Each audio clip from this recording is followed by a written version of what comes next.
Hey,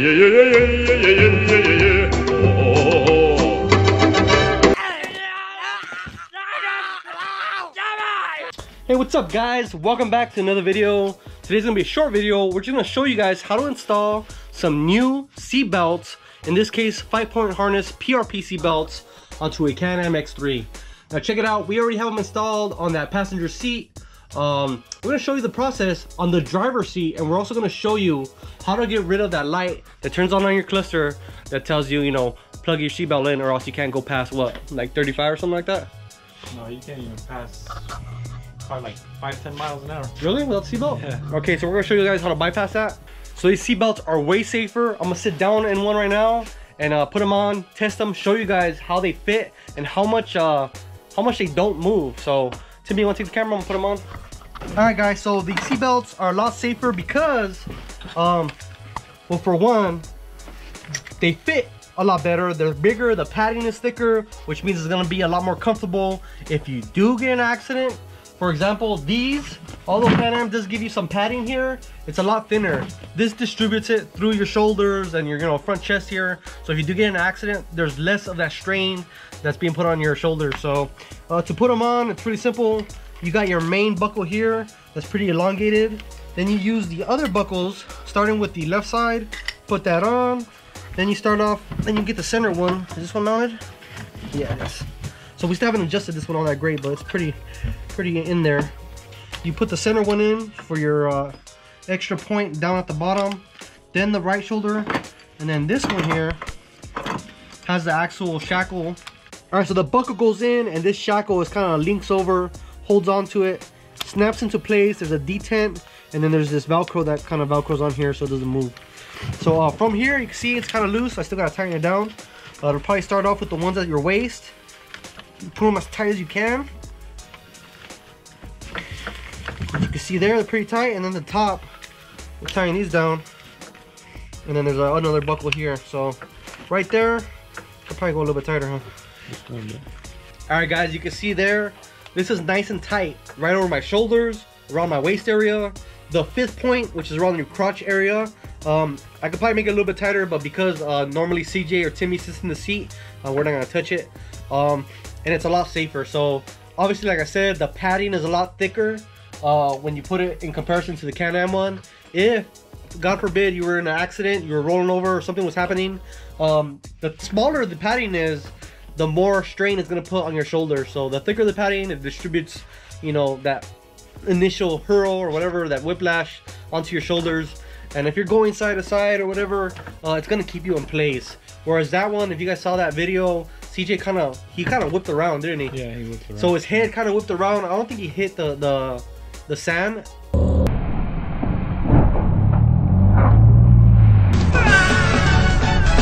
His head did exit. Yeah, in the video you can see his head his helmet exit a little bit and then come back in. Which, if that was at the same time when you're against the floor, you're hitting your head against the floor. So, I mean, the next step would be, you know, some PRP nets. But if you don't want to run PRP nets, you should run maybe some PRP seat belts or even another brand. They're just a lot safer than the factory ones. Even though these are nice and convenient, they're easier to put on. These are a lot safer. And if you're someone that's jumping or doing off some crazy ass kind of riding, like sometimes we do, sometimes, not all the times, you should consider it. And if you're going to Glamis, maybe it's like something you should really consider, because Glamis, you never know what can happen when you're in a dune, and rollovers are always potentially there, even if you're experienced. So even at the drags. Even at the drags. These cars are a lot of fun, but you guys gotta remember, these things can be dangerous. If something were to happen, and we never expect it to happen, we don't ever think it's gonna happen, be safe. Better safe than sorry, I would say. And these are actually really nice. So I've considered them for my car. I haven't gone that route yet because I'm probably gonna just do window nets. Because the one thing that I think about is how his head kind of went out. That's the thing that I think about. So I'm gonna probably do window nets. PRP offers custom window nets you can make. I'm probably gonna do that route. Maybe that'll be a future video, who knows. If you guys want to see that, let me know. But we're gonna show you guys how to install them on this car. It's actually really easy. They give you the belts in the kit, or not give you, you gotta buy them. But you do have to provide some other extra hardware that we actually picked up at a local hardware store called McFadden. So they carry a bunch of bolts, and we went there. Do not go to Home Depot or Lowe's and buy the cheap ass pot metal bolts, because they will break. Believe me, I've tried it. Don't get the hardware from Home Depot. Get the hardware from an actual hardware store. Grade 8 stuff. It's your life. You know, safety should be one of your #1 priorities, especially if you have loved ones, you have kids in here, you have something, you know. Not just that, if you're Timmy and you got this wacko of a brother named CJ driving the car, you can't just, you have to depend on those seatbelts, boy. Yeah. And especially you're a heavy duty guy, fucking world champion, even though he's an Angels fan, fucking traitor. It's alright. I gotta, this is like one of the, you know, those, the ones that like you know you're gonna go working. Yo! Alright, we're gonna start off with removing the seatbelts. I removed one of them, but the other one here, we're gonna show you guys how to take it off. It's really simple. I usually just grab a impact, an extension, and an 18mm and sneak it in here. Yes, the rubber's in the way, but you can just force it out of the way. Not that big of a deal. So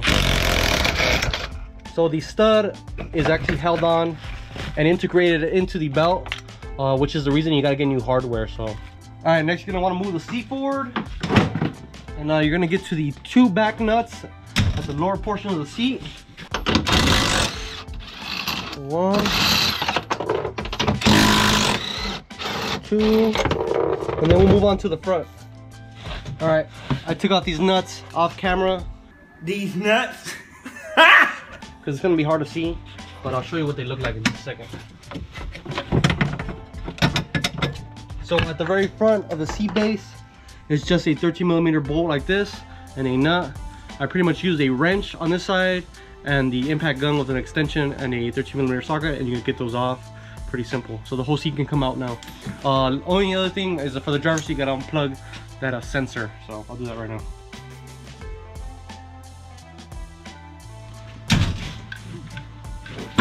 All right, guys. So there's a sensor right here in the driver's seat attached to the seatbelt, and that's pretty much to tell the computer, hey, I'm wearing my seatbelt. Because if you're not wearing a seatbelt, it won't go over 15 miles an hour, like Timmy was saying, right?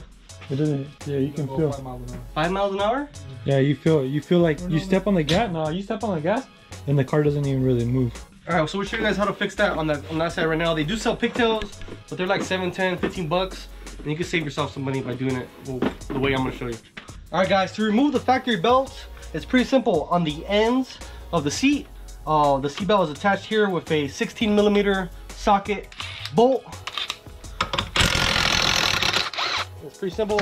Just pull both of them off on both sides, and they'll come out right through here. All right, Timmy, what we got here, dog? Come on, show me. They're 5.3 harnesses. Why do they call them 5.3? I don't know. All right, so check it out. In the box, they give you obviously the belts. It's 5 pieces. This is 2 actually, 1/2 and 1/2 of the uppers for the shoulder pads, and then here, wrapped in the rubber band here are the 2 sections for the waist, and obviously you got your crotch wrap here. All right, so these seat belts are SFI approved, and they have an expiration date. Obviously, if you're a racer, this is very important. If you're a recreational rider, also keep this in mind. They do expire. So pretty cool that these are SFI approved. That means they're good quality. So PRP seat belts, we're gonna go ahead and install the waist side, and yeah, it's pretty easy. So you won't need new hardware for this, and we're gonna show you the hardware that we got at our local hardware store. I won't leave links because I don't know where else to get it. Pretty much take the bolts that you remove, like this one, and go to your local hardware store and find the same pitch and thread. Make sure they're grade 8 and make sure they're good hardware. Right? That's right. Right. All right, so let's install the waist seat belts. Only thing you gotta know is this buckle side, or the side that doesn't have the moving parts. I usually put it on the left side. If you're a right-handed person, it's just easier to latch it over. So this is gonna be on the left side. Now you just stick it in the hole for the Can-Am seat. I know that the Polaris seats probably don't have this, but pretty much same process. You know, find an area where they bolt onto the frame or onto the frame of the car on the razors, and yeah, it'll be nice and secure. These are the bolts that we got from the hardware store, and I'm gonna show you guys real quick. They don't have that shoulder that the OEM bolts have, and that's because you don't need that. That's for the OEM style seat belts. They kind of swivel on there. We don't need that. We don't care about that. So we're just gonna go ahead and install this. make sure the seatbelt's pointing towards, you know, kind of at an angle towards the, towards the front a little. Just tighten it down. I did put Loctite. I used blue Loctite. Make sure these don't come out. All right, the other side is pretty much the same exact thing. The only difference being it has the moving parts for this latching system. We'll get back to you guys when we're ready to install the shoulder straps. All right, CJ is adjusting the straps because from the factory they are a little long. We'll show you guys exactly how far they are from the actual padding. So pretty much from the mounting point, it's very close to the adjustment part, and from the adjustment part to the actual stitching of the pad, we're not more than 3.5 inches. So that keeps it at a good spot, keeps it around your shoulder, because you want the padding kind of wrapping over your shoulder and then towards your chest. You don't want it, the shouldering pad down here and the strap is like just kind of bare, because that probably hurt, Depending on how tall you are, the farther this is going to be. Right, yeah, of course. So depending on how tall you are, you're going to want to adjust it to your liking. So play with it and make sure you have it for your body frame. All right, so while CJ is adjusting the seat belts for the shoulders, I'm gonna show you guys what to do with this connector. Now you can buy the plug and play, I don't know what it is, $10 connector that goes on here. It just pretty much plugs and plays, and then you just push it back into that pin. Pretty cool. I'll probably leave a link in the description for you guys if it makes it easier.